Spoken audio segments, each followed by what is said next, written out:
really does feel like the end of an era when it comes to glorious mice.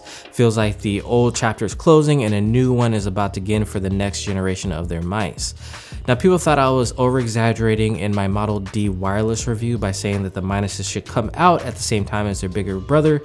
That wasn't the case. My job as a reviewer is to get the right shape into the right hand, and having a smaller version of these bigger mice coming out at the same time is what's best for everyone. Now, I don't know if they listened to me or if this was always the plan, but I am glad that they came out with the Model O- wireless and the Model D wireless at the same time. Now, these mice have shown how far Glorious has come on many fronts.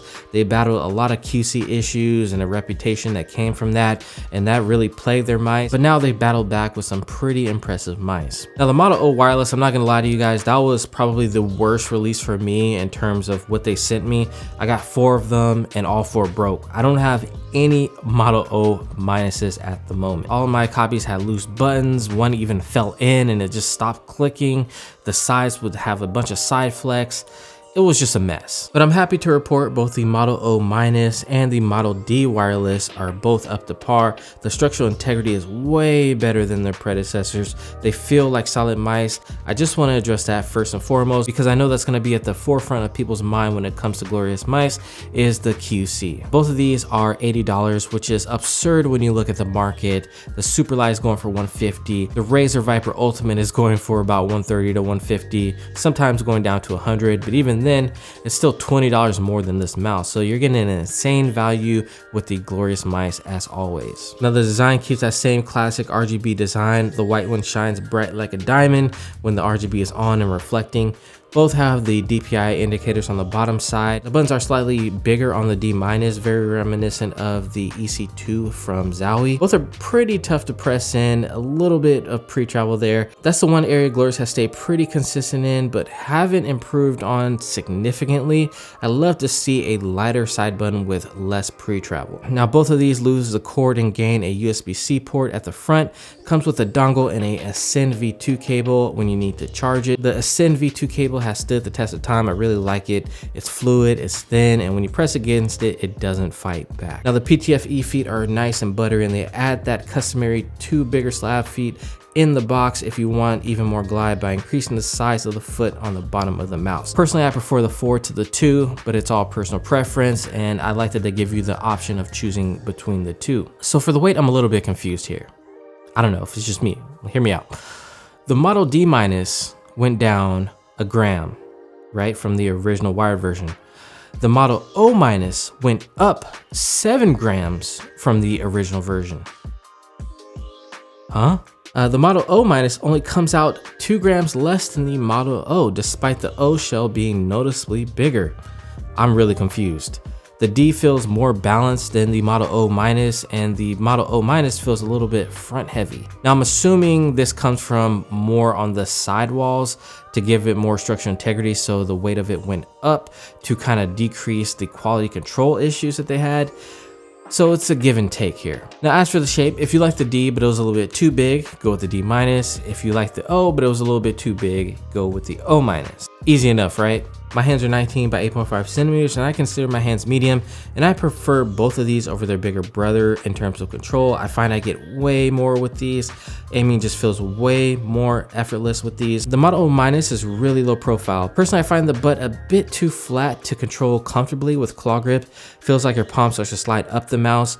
Palm grip isn't comfortable either. I feel the holes more on the Model O- than any of their other mice, so laying your hand on there isn't so comfortable. If you're looking to do either of those and you want an ambidextrous mouse, then just go for the bigger brother. If you have smaller hands, I mean, you could probably use it, but I would probably just go with another mouse. I think that's why they need a glorious mouse that's ambidextrous with a hump for us claw grip users out there. That being said, this is really good for fingertip grip because it's slender and it's very precise, getting that pencil action going, and the low profile keeps it from hitting the top of your palm. It is a bit long in my opinion. I wish it was a little bit shorter. The buttons are pretty consistent all the way up and down the mouse. Only once you get up towards the very top does it get a little bit tougher. Now, the Model D- on the other hand is great for claw grip and palm grip.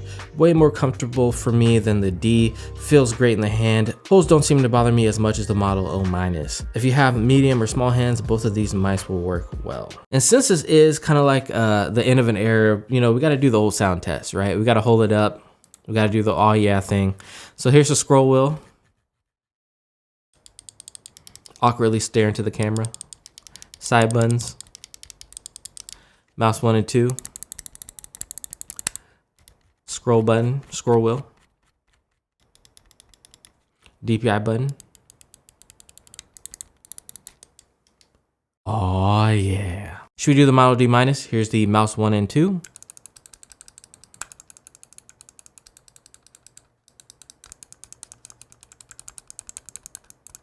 Side buttons.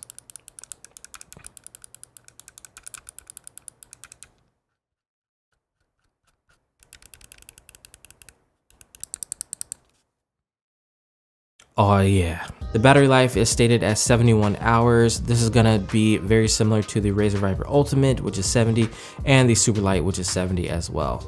Only final mouse, I think there's just like 160 hours, which is insane. Using that final sensor, crazy stuff. Now in the software, you can change the lighting effects, the rate, the brightness of the light as well. You can also gain control over the DPI stages and what each color represents on the DPI indicator. The liftoff distance is set at 1 millimeter by default, but you can change it to 2 millimeter depending on what you like. The debouncing is at 10 milliseconds at the start. First thing I do is put this down to 0 milliseconds. So yeah, these all around are solid mice. They have that BAMF sensor in there, performs perfectly in game. Sensors are just so good right now that it's barely worth talking about anymore. So now let's move on to what's next for Glorious. Glorious is ending off this era on a high note with their QC being at an all-time high. They've got their own sensor. They're all wireless. They've got the shapes now. So what's next? For me, I believe it's coming out with that I mouse. Put the I in that Odin. Give us a hump for a claw grip mouse.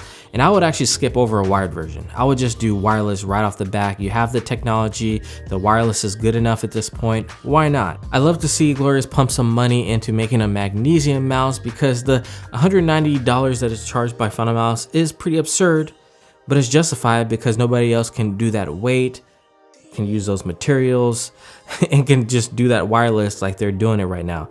So it is a little bit justified that they are charging that, but I'd love to see Glorious bring that price down with some competition. Who knows? Maybe they might even make it better than Final Mouse. That'll be something to see, right? So that is gonna do it for this review on the Model O minus and the Model D minus. If you love the originals, you're gonna love this one, okay? It has been your boy BT. Don't forget to like, share, comment, and subscribe, and I will see you in the next video. Peace.